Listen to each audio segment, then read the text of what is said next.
Olá, graça e paz, mais uma vez estamos aqui com o nosso programa Cura para a Alma. E hoje eu quero finalizar a palavra que iniciamos há 3 semanas atrás acerca do propósito pelo qual você existe. Todos nós vivemos esse mundo com um propósito. E é importante ressaltar que esse propósito não é uma escolha nossa. Na verdade, todo ser humano que vem a este mundo vem com um propósito, e esse propósito está definido em Deus. É Deus que define. E falei no primeiro programa, citando o Salmo 139, verso 16, onde está escrito que quando ainda éramos embrião, o Senhor já nos conhecia e todos os nossos dias já estão escritos em um livro. Isto significa que todos nós já nascemos com um propósito pré-definido por Deus. E a nossa felicidade está intrinsecamente relacionada a vivermos esse propósito eterno. É por isso que, para desfrutarmos da felicidade plena, nós precisamos buscar a boa e perfeita vontade de Deus, pois só vivendo dentro do propósito de Deus é que vamos verdadeiramente ser pessoas felizes. Romanos capítulo 12, verso 2 diz assim: não se conforme com este mundo, mas transformai-vos pela renovação da vossa mente, para que sejam capazes de experimentar e comprovar a boa, agradável e perfeita vontade de Deus para vossas vidas. Isto significa que o propósito que Deus tem para nós está em Deus, e só existe uma maneira de eu conhecer qual é o propósito que Ele tem para a minha vida, é o buscando. Em Ezequiel capítulo 33, verso 3, na palavra está escrito: clama-me e responder-te-ei, e anunciar-te-ei coisas grandes e ocultas que não sabe. Significa que o propósito que Deus tem para nossas vidas está nele. E só existe uma maneira de eu descobrir qual é buscando ao Senhor, buscando de todo o coração. Ainda em Jeremias capítulo 29, verso 11, ele diz assim: clama-me e buscar-me-eis e me encontrarei, quando me buscar de todo o vosso coração, e serei achado por mim, assim diz o Senhor. Ele diz ainda: é eu que sei os planos que tenho acerca de vós, assim diz o Senhor, plano de paz e não de guerra, de bem e não de mal, para vos dar o fim que desejais.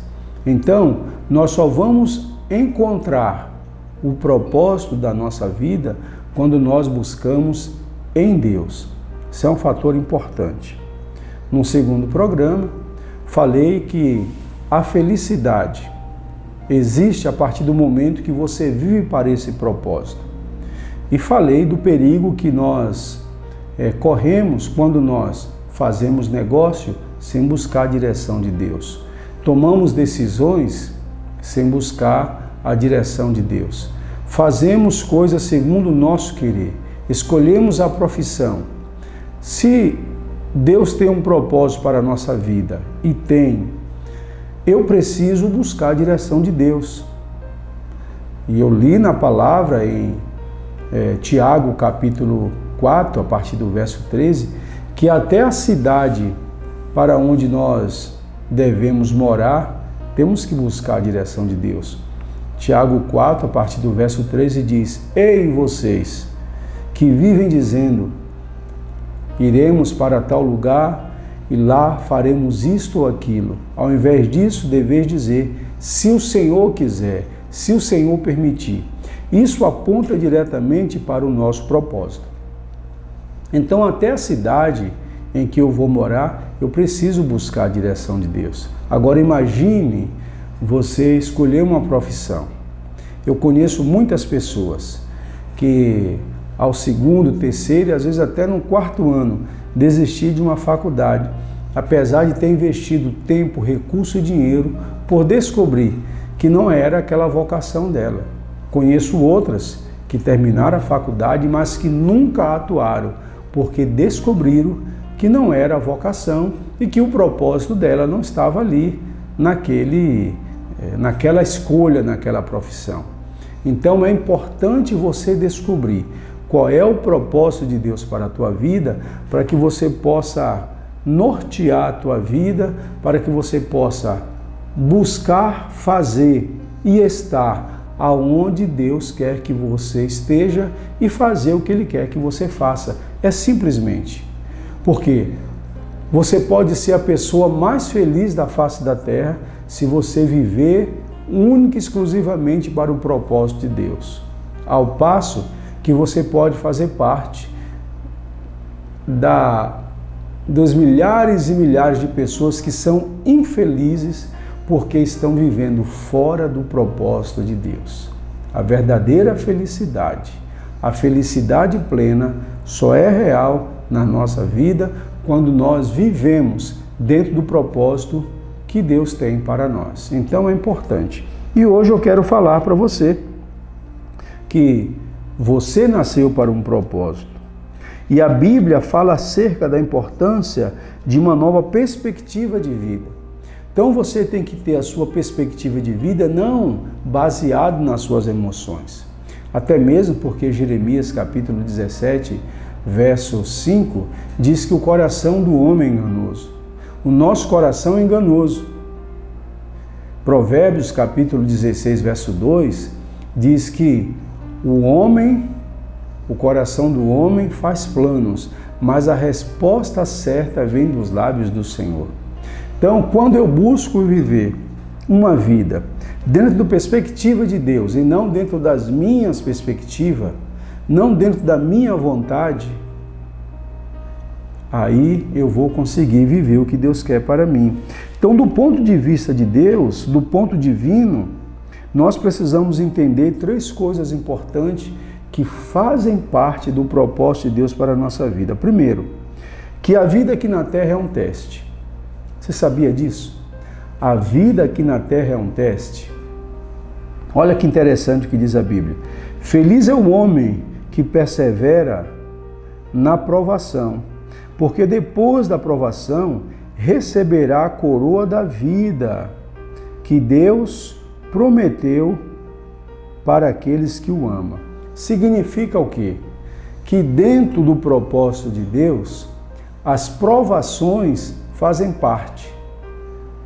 Os versículos anteriores de Tiago, capítulo 1, começam dizendo assim: feliz é aquele que passa por muitas provações, porque depois serão aprovadas. E Tiago vai dizer que as provações servem para moldar o nosso caráter. A provação serve para nos dar musculaturas espirituais.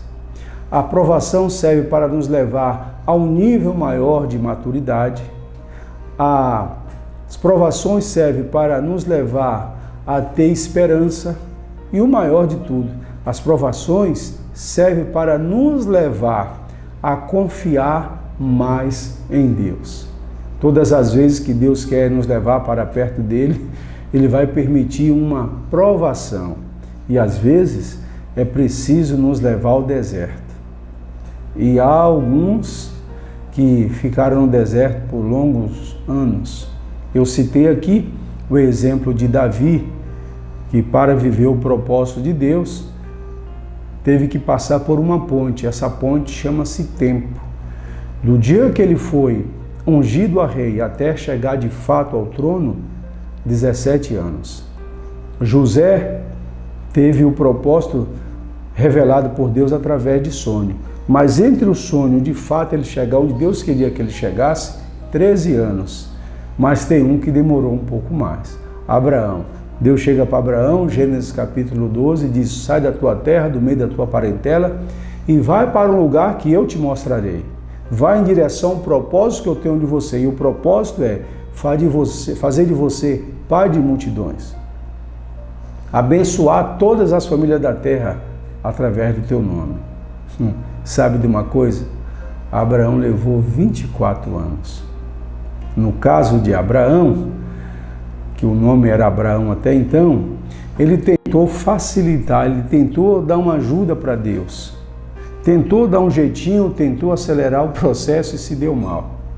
Deus precisou tratar com ele e chamá-lo para a integridade, porque ele estava querendo queimar etapas. Ele estava querendo pular processo. E eu falei aqui que só vive processo quem aprende, que só vive propósito quem aprende a lidar com os processos. Então, se você tem dificuldade de lidar com o processo, você está correndo o risco de adiar o propósito que Deus tem para a tua vida. Então, Tiago nos ensina que a vida aqui na Terra é um teste.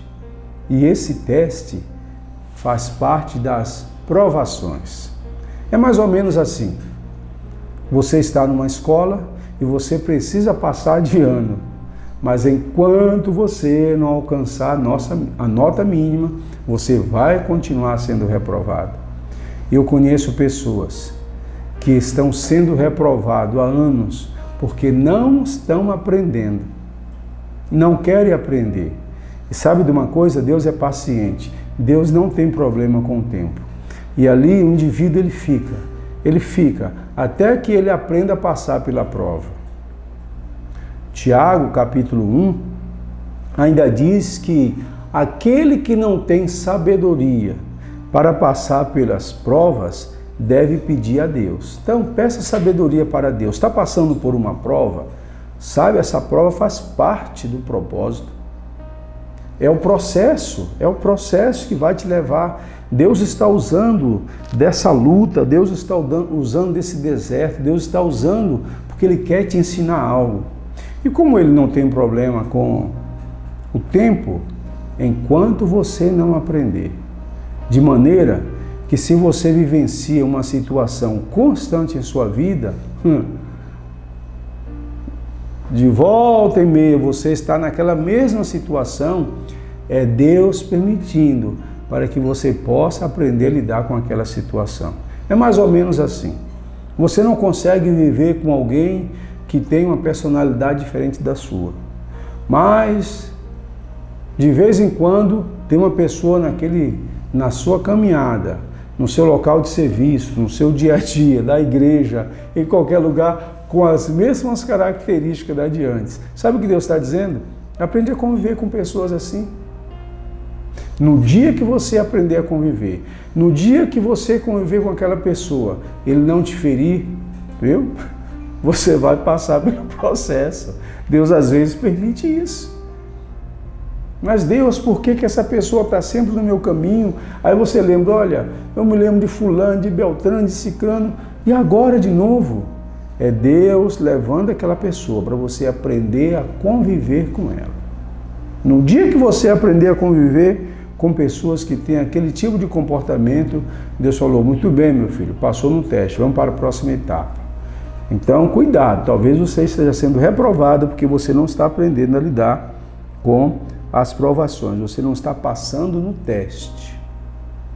A vida aqui na Terra é um teste. Então, na perspectiva de Deus, a vida aqui na Terra é um teste. E muitos estão sendo reprovados. Segundo, a vida aqui na Terra é um voto de confiança.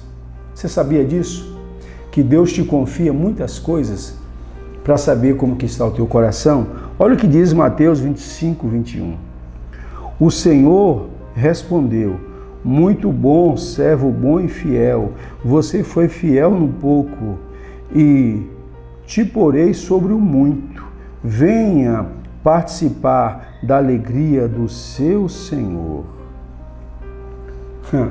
Deus está te confiando coisas aqui na terra. A pergunta é, como você está lidando com isso? Sabe como o apóstolo Paulo trata desse assunto? Ele diz que nós somos mordomos de Cristo. O que faz o mordomo? O mordomo, ele cuida das coisas como se fosse dele, mas não pertence a ele. Aí você pode perguntar, pastor, o que Deus está me confiando aqui e que eu preciso cuidar bem? Vou te dar umas dicas aqui interessantes que faz parte do teu propósito. Primeiro, o tempo. Sabia disso? Toda a tua vida é uma atribuição de Deus. Não tem. E o que há nas tuas mãos foi Deus que te deu, inclusive o teu tempo. A pergunta é, como que você está aproveitando o teu tempo? Será que você não está desperdiçando tempo? Porque quem desperdiça tempo está desperdiçando a oportunidade de viver o propósito de Deus. Segundo, as tuas forças. O apóstolo Paulo fala em Atos capítulo 17 que nós vivemos, nos movemos e existimos porque Deus nos sustenta. Nós não somos autossuficientes. A nossa